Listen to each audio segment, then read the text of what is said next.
من شیء کسی بھی چیز کی، ولیکن ذکرہ لیکن نصیحت کر دینا ذمہ داری ہے، لعلہم یتقون تاکہ وہ بھی پرہیزگار بن جائیں۔ تو بڑی کمال کی آیت مبارکہ ہے، بڑے دریچے کھول رہی ہے، بڑی ملٹیپل ڈائمینشن قسم کی انسان کی تربیت کر رہی ہے۔ اور آخری جو آیت ہے وہ یہی ہے،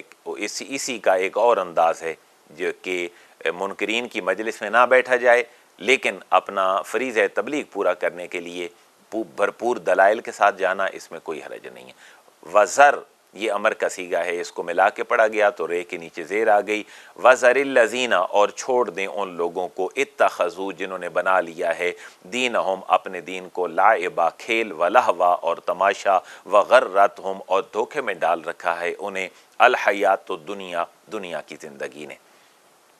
وذکر اور اے حبیب کریم آپ اور آپ کی سنت پہ عمل کرنے والے اصحاب اور آپ کی امت کے علماء نصیحت کرتے رہیں بہی اس قرآن کے ذریعے، ان تبصلا کہ اس کے ذریعے کہیں نصیحت کرتے رہیں تاکہ کوئی پکڑا نہ جائے، نفس کوئی بھی انسان بما کسبت اپنے اعمال کی وجہ سے۔ گویا نصیحت ہمیشہ قرآن کے ساتھ کی جانی چاہیے، اور قرآن کی سب سے پہلی نظریاتی، قولی اور عملی جو تفسیر ہے وہ اہل سنت کے نزدیک، اہل اسلام میں وہ نبی پاک علیہ الصلوۃ والسلام کی حدیث و سنت ہے، اور اس کے بعد اجماع امت ہے، انالوجی ہے، قیاس ہے، اور جو اکابرین امت کا اہل سنت کے علماء کا بزرگوں کا طریقہ ہے اس کے مطابق نصیحت کیجئے۔ لیکن نصیحت کا پہلا کانٹینٹ قرآن مجید ہونا چاہیے، کیونکہ یہ اللہ کا کلام ہے۔ یہ جناب عمر جیسا شخص جو گھر سے قتل کے ارادے سے نکلتا ہے وہ صرف اس کو سنتا ہے تو دل کی دنیا بدل جاتی ہے۔ آج مبلغ اپنے ممبر پہ بیٹھ کر جو قصے کہانیاں چھیڑ بیٹھا ہے، اس سے بہتر ہے کہ وہ قرآن کی آیات کے ساتھ نصیحت کرے، اس امید کے ساتھ کہ اللہ معاشرے کی اصلاح کر دے گا، انفرادی اور اجتماعی سطح پر معاشرہ اور ریاست کامیابی کی طرف چل پڑیں گے۔ تو یہ قرآن کو یہاں پر نصیحت کہا گیا اور اس کے ساتھ ہی نصیحت کرنے کا حکم دیا گیا، اور اگر پھر بھی کوئی بات نہیں مانتا تو فائننگز دے دی گئیں، لیس لہا من دون اللہ ولی ولا شفیع، جو اس کے بعد بھی ہدایت نہیں مانتا تو نہیں ہوگا اس کے لیے اللہ کے سوا کوئی کارساز ولا شفیع اور نہ ہی کوئی سفارش کرنے والا۔ یہ بات پہلے بار بار ہو چکی ہے کہ اللہ کے اذن سے ولایت اور اللہ کے اذن سے شفاعت جو ہے یہ اہل سنت کے عقائد اور ان کے نظریات میں شامل ہے۔ یہ ان لوگوں کے لیے کارسازی اور شفاعت کی نفی ہے کہ جو اللہ اور اس کے رسول کے منکر ہیں اور جو بتوں سے یہ عقیدہ لگائے بیٹھے ہیں کہ یہ قیامت والے دن ہمیں بچا لیں گے۔ وَإِن تَعْدِلْ اور قیامت کے دن بے بسی کا ایک عالم ابھی سے منکرین کے سامنے رکھا جا رہا ہے کہ اگر تم یہ سوچو کہ تمہارا مال و دولت کام آ جائے گا قیامت والے دن تو ایسا نہیں ہوگا۔ وَإِن تَعْدِلْ اور اگر وہ فدیہ دینا چاہے، کُلَّ عَدْلٍ ہر قسم کا فدیہ جو کچھ بھی اس کے پاس ہے وہ اگر اپنی بخشش کے لیے فدیہ سارے کا سارا دینا چاہے تو لا یؤخذ منہا تو بالکل بھی اس سے کبھی بھی قبول نہیں کیا جائے گا۔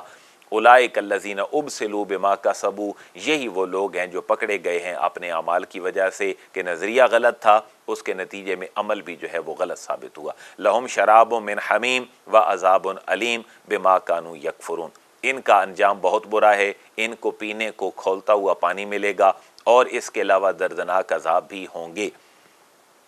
لیکن یہ کھولتا ہوا پانی اور دردناک عذاب یہ اللہ کی طرف سے جو ہے وہ ان کے اوپر مسلط نہیں کیا جائے گا، بلکہ بما کانوا یکفرون یہ اس وجہ سے ہوگا کہ وہ دنیا میں اللہ اور اس کے رسول کی نافرمانی کیا کرتے تھے، یہ سبب تھا ان کی پکڑ کا جو قیامت والے دن وہ پکڑے جائیں گے۔ یہی موضوع مزید آگے چل رہا ہے، آگے اسپیسیمن کفار و مشرکین مکہ کے سامنے رکھا جا رہا ہے کہ دیکھو تم ابراہیمی کہلاتے ہو تو ذرا ابراہیم کی فکر بھی تو دیکھو۔ یہ اگلا رکوع اس سے بھی بڑا امپورٹنٹ ہے، اور آگے جو چیزیں چل رہی ہیں ان کے سامنے جن بزرگ شخصیات کو ابراہیم و اسماعیل کو وہ اون کرتے تھے ان کی نفی کی جا رہی ہے کہ ان کے عقیدے کچھ اور تھے، تمہارے عقیدے کچھ اور ہیں۔ انشاءاللہ باقی جو چیزیں ہیں وہ اگلے رکوع کے اندر بیان ہوں گی۔ وما علیہ الا البلاغ۔ الحمدللہ رب العالمین والصلاة والسلام علی سید الانبیاء والمرسلین ربنا آتنا فی الدنیا حسنہ وفی الآخرۃ حسنہ وقنا عذاب النار، وصلی اللہ تعالی علی رسولہ خیر خلقہ محمد وآلہ وصحبہ اجمعین۔